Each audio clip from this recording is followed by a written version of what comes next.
Do you know how long One Piece would have lasted if Luffy was actually smart? I think I think to an extent, I think we have to be grateful that Luffy is actually an because if Luffy were actually smart, One Piece would have lasted like 300 chapters, maybe 350. One of the main reasons why One Piece is still continuing after 27 years is because the main character is an and shonen protagonists have always been stupid, but I think we've reached a new high with Luffy because Luffy is this mix of I am dumb, I don't want to know anything, and I don't give a that just makes him dumb like on a whole different level. But anyways, let's not get ahead of ourselves. One Piece chapter 1151 titled That's Enough. I Got This. That sounds like something that will come out of Luffy's mouth at the end of this chapter, right? So the cover page is, as usual, Yamato kicking ass and living that bachelor life now that Kaido is out of the way. Kaido was always holding back Yamato. He always prevented Yamato from reaching its full potential. And now that Kaido is out of the way, oh boy,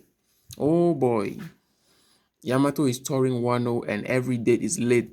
Every city he shows up, every date he shows up, he kicks but I mean, I'm happy for him. So the timeline picks up right where it ended with Dory and Brogy, who have turned into evil giants and want to take down Old Man. Right, as they are trying to take down Old Man, obviously some other inhabitants of Elbaf, some members of their crew are trying to dissuade them and are trying to tell them that yo, dog, this is not the move, bro. Old Man is the one who has been keeping Elbaf together ever since the passing of King Harold. You guys can't just slay him, and it's like they don't care because they've been turned into evil giants by Im Sama, so they are probably power hungry and power thirsty, and they are obeying Im Sama's commands. And while all this is happening, other giants, other members of their crew, as in other members of the Dori and Brody crew, are also being turned into evil giants. So Im Sama's forces keep increasing in number. So now, on top of all of the threats that the inhabitants of Elbaf have to deal with, they also now have to deal with a part of their own people who has been turned against them, right? And you also have the powers of, Killingham, who is backing them, all of the creatures that Killingham created. And we've been told that these creatures can't die because they don't know the concept of death. So they are basically immortal and they are also going on a rampage. And speaking of Killingham, in this chapter, Killingham finally reveals himself, as in he reveals himself literally and figuratively. Like we see his actual face, we see what it actually looks like, right? Because early on he had an appearance, he had the head of a dragon, and we kind of knew that it was basically an activated Zoan power. So we get to see his actual face, and we get to see his actual character. During the earlier chapters of Elbaf, he seemed more like the one who was the voice of reason. He seemed like he wasn't as bad as Summers, and he seemed like he was doing harmful things not because he enjoyed it, but because that was his job, right? He was just carrying out a task. There was just another day at the office for him. But now we find out that he's just as sadistic as Summers, maybe even more. And now that Imsama has granted them the permission to go all out in Elbaf, he's basically going all out. And he's basically planning to destroy everything. We also find out about the name of his devil fruit, and it seems like he has a dragon type devil fruit, like Kaido. But the naming of his devil fruit is a bit strange because Kaido's fruit does turn him into a dragon, but it's actually called the fish fruit, right? As opposed to Killingham fruit, which is not a fish fruit, it's a dragon fruit. So I wonder if there's a difference in classification and in outcome between a fish fruit that turns you into a dragon and an actual dragon fruit. Like we know from the previous chapter, Imsama has revealed themselves through Gunko, and they reveal that they want to bring down demise and despair upon Elbaf. And this is partly due to the fact that they want to make Elbaf pay for not bending the knee, right? Elbaf, they never decided to be affiliated with the world government. They've always done things on their own.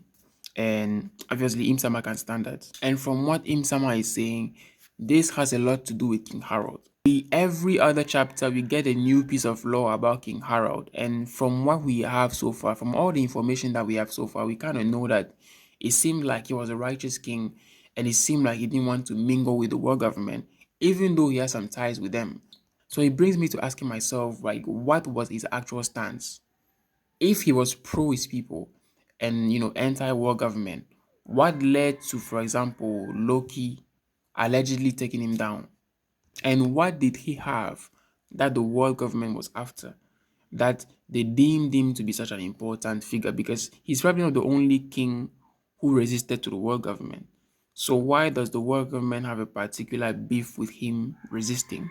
And while all this is happening, Luffy is downstairs chilling, living his best life, like we said, while his crew and the whole of Elbaf is literally catching hell. Like, I still can't make sense of this situation, honestly. You are the main character, everything is basically burning down, and you are somewhere else living your best life and chilling. Like, make that make sense. Like I said, they are chilling when they see Chopper and Scopper Gaban basically fall down. And when they fall, they decide to go and check what's going on. They are able to retrieve Chopper and Scopper Gaban, and they finally learn about who Scopper Gaban actually is. Because up until now, they didn't know that Scopper was part of Roger's crew. And when they mentioned that he was the third one on Roger's crew, Scopper mentions that he was actually the second. So, hey, the debate is up again. The internet is going to be set ablaze again, and all these debates are going to start again over who is stronger between Scalper and Rayleigh and blah blah blah. Me personally, I don't give a I love both of them. I think both of them are extremely strong, and I do not care to rank them. I know that they were both under Roger, but besides Roger, they were the strongest people on Pirate Ship. As for power scaling and all that stuff, right now I'm not really interested in it. But anyways, Luffy slow ass finally gets updated about the situation going on Elbaf. And like any normal person, he realizes that he has to step in and go fix things. Thank you. Finally. Again, while they are all downstairs chilling, Loki receives another call from his friend that we've never seen, that the Mosa friend. And again, they have a conversation. I don't really know where this is going to lead to. I don't know whether when Loki turns evil, Mosa is going to show up and be the voice of reason, maybe. But as of now, I don't really see the point. Outside of, yeah, all these years, all this time when Loki was basically locked up, at least he has someone to confide to. But beyond that, I don't really see the relevance of that at the moment. Maybe it will become relevant at some point, but at the moment, I don't really see any relevance for that. Now that Luffy and everyone else downstairs has been updated on the situation going on upstairs, they will obviously go there and try to see what they can do. Now, who do we have? We have Luffy, Zoro. Loki is in bad shape, so I don't know if you can count him. So we basically have Luffy and Zoro who are going to have to fight against Im Sama, Killingham, and the other God Knights. The giant army turned evil. I really want to say this. I really want to see how Luffy is going to pull this off. And for the record, let me say this. If Luffy is able to handle Im Sama, the evil giant army, and the holy knights on Elbaf pretty much by himself with very little help, if he does that, then One Piece is over.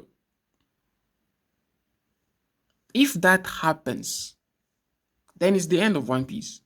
Because Im Sama is supposed to be the final antagonist. We've seen the kind of strong haki that Im Sama has.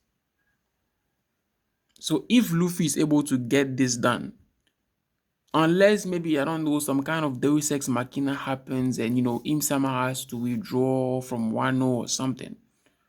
But if that's not that, or maybe Shanks shows up and is able to team up with Luffy and they are able to save the day, okay, cool. But is Luffy going to be able to handle all that by himself? Because I think Loki is hurt, right?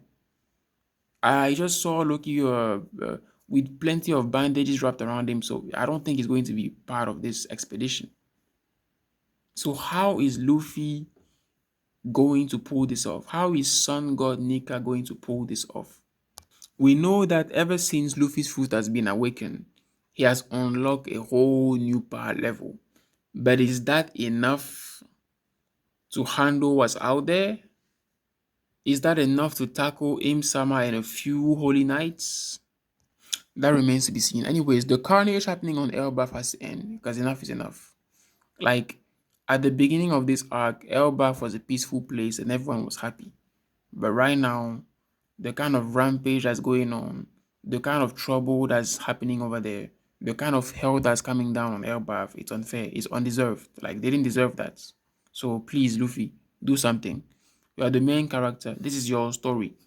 One Piece will actually be called Luffy Piece. So if there's one person that can save Elbaf, it's you. So now that you are finally up to date, now that your slow fucking ass is finally up to date, please go and save Elbaf. That's pretty much everything I had to say. If something else crosses my mind, I'll record another podcast. I'm so sorry I couldn't post last week. I was caught up with some things in my personal life, but now we are back in action. So hopefully there'll be more content coming your way. Be on the lookout. Take care and peace.